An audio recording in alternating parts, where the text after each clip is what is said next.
அல்லாஹ் சோதனைகளை கொண்டு ஒரு மனிதனை பக்குவப்படுத்துவான், நிலைப்படுத்துவான், முன்னேற்றுவான். அவனுக்கு அடுத்த கட்டத்தை நோக்கி அவனுடைய வாழ்வை நகர்த்துவான்.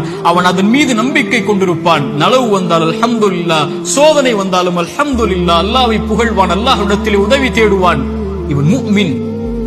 ஆனால் பாவி, இறைவன் சோதனையை கொடுத்தால் அல்லாஹ்வை விட்டு விலகுவான், சோதனையை கொடுத்தால் பாவங்களை நோக்கி செல்லுவான், சோதனையை கொடுத்தால் இறைவனை மறந்து விடுவான். அது நலவின் சோதனையாக இருந்தாலும் பாவத்தின் சோதனையாக இருந்தாலும். இந்த குர்ஆனின் எச்சரிக்கை மிக்க இந்த வசனத்தை கேளுங்கள். ஃபலம்மா நஸூ மா துக்கிரு பிஹி, என் நினைவை விட்டு நீங்கள் மறந்து வாழும் போது ஃபதஹ்னா அலைஹிம் அபுவாப குல்லி ஷை, வானத்தின் கதவுகள் எல்லாம் திறக்கப்படும், என்ன வேண்டுமோ கிடைக்கும். ஹத்தா இதா ஃபரிஹு மா ஊது, அல்லாஹ் கொடுத்ததை கொண்டு அவர்கள் நிம்மதியோடு வாழ்ந்து கொண்டிருக்கும் போது, அது சோதனை என்று அறியாத அந்த பாவிகளுக்கு அஹத்னாஹும் பக்ததன், திடீரென்று அல்லாஹ் பிடித்து அவர்களை நஷ்டவாளிகளாக மாற்றிவிடுவார்.